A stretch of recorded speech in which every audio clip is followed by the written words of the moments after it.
mahalaga sa paningin ng Panginoon ang kamatayan ng kanyang mga banal. Kaluguran pa sa Diyos yung kamatayan ng kanyang banal eh.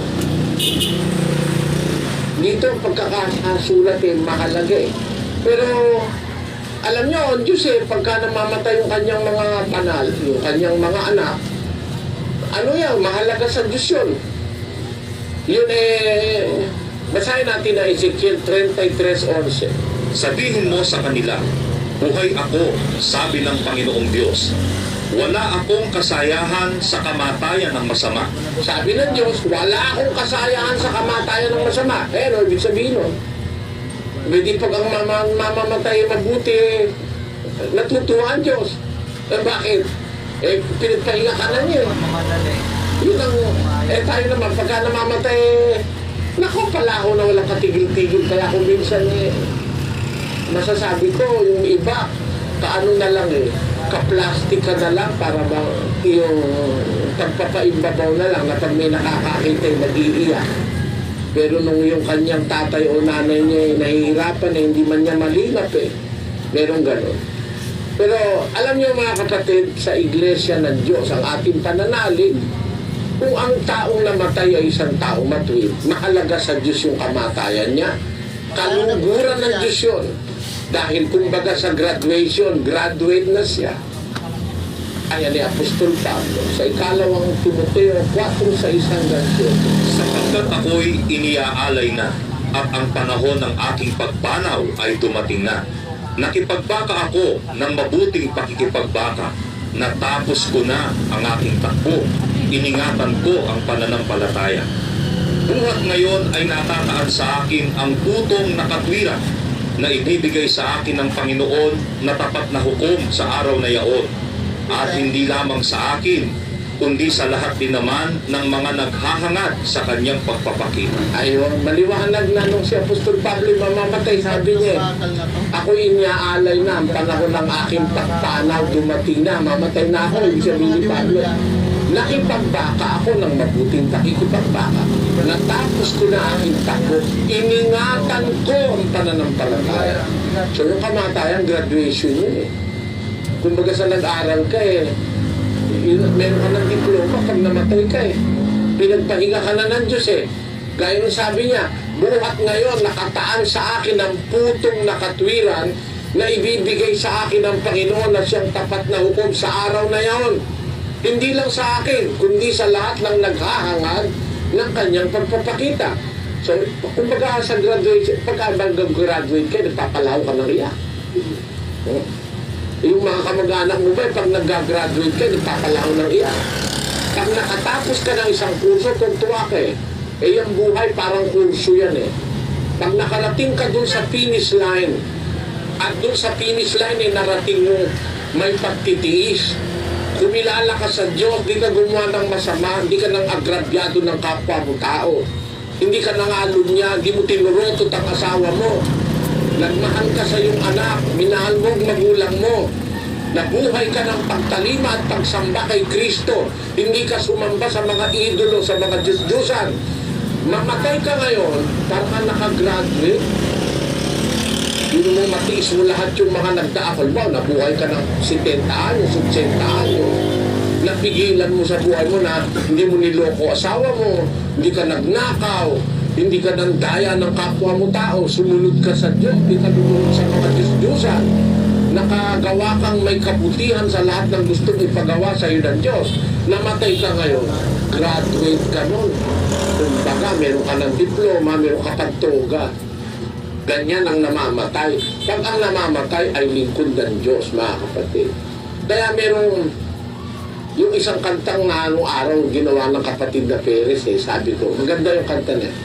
Ang buhay nating marupot, wag ipagkait, kung ninanais ng Ama, kunin hanggang mapatid, nakangiti mo ialay, na may pag-ibig, panahon ng pagpalaw, walang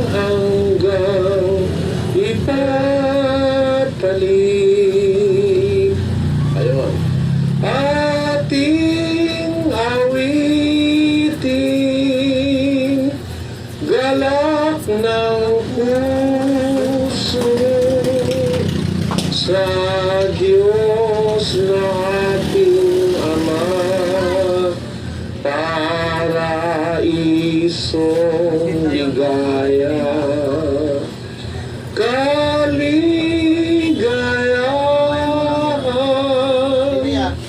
ating ialay, ang buhay na papanaw, ay sumaiyo na. Ayan. Kung tayo ay maulila at lumuluha,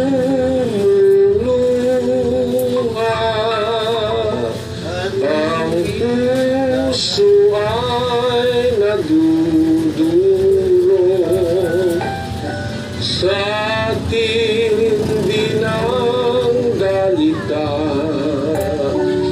huwag mawala ng pag-asa at may batala na lilingap sa ating Amang lulang dakila,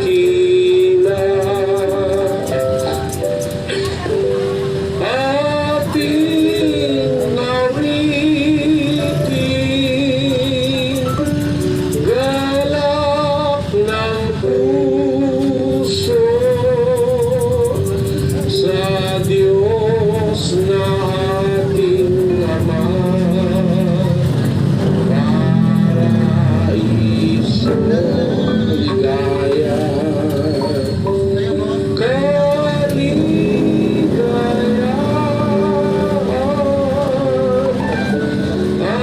ating ialay, ang buhay na papanaw, Ama, ay sumaiyo na. Wala ka namang magagawa eh. Kung gusto lang kunin ng Diyos yung ipinahiram na buhay sa'yo, hindi ka naman pwedeng tumutol. 32:39 ng Deuteronomio. Tingnan ninyo ngayon na ako, sa makapit bagay ako nga at walang Diyos sa akin. Ako'y pumapatay at ako ang bumubuhay. Ako'y sumusugat at ako'y nagpapagaling at walang makaliligtas sa aking kamay. Yan ang garantiya may Diyos eh. Walang makakaligtas sa kamay ko. Maniwala ka hindi, pati ateista namamatay eh. Ako'y bumubuhay, ako'y pumapatay. Ako'y sumusugat, sabi ng Diyos, ako'y nagpapagaling. Walang makaliligtas sa aking mga kamay. Kaya hindi tayo pwedeng magmalaki sa Diyos eh. Dadating at dadating yung araw na tayo mamamatay. Pero bago dumating yun, may atas. Ang Biblia sa atin may atas. Samantalang tayo may pagkakataon, gumawa tayo ng mabuti sa lahat ng mga tao. Lalo na sa kasambahay ng pananampalataya.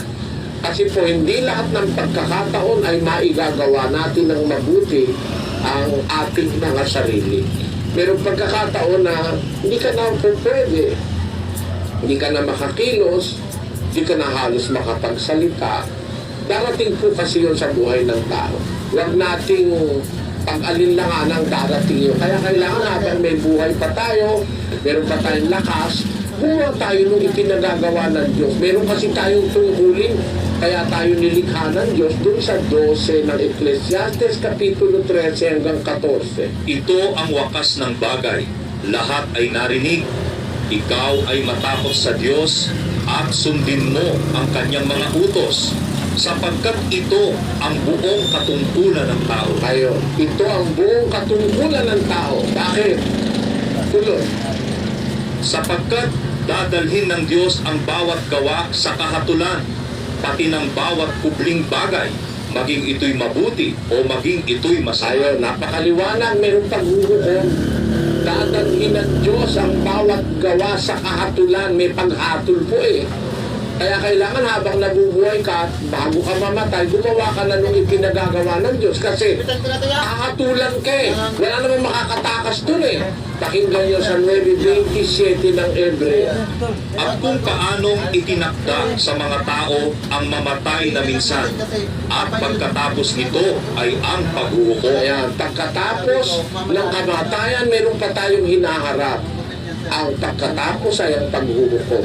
Huhukuman tayo ng Diyos, mga kababayan, mga kapatid. At kung tayo gusto nating maligtas at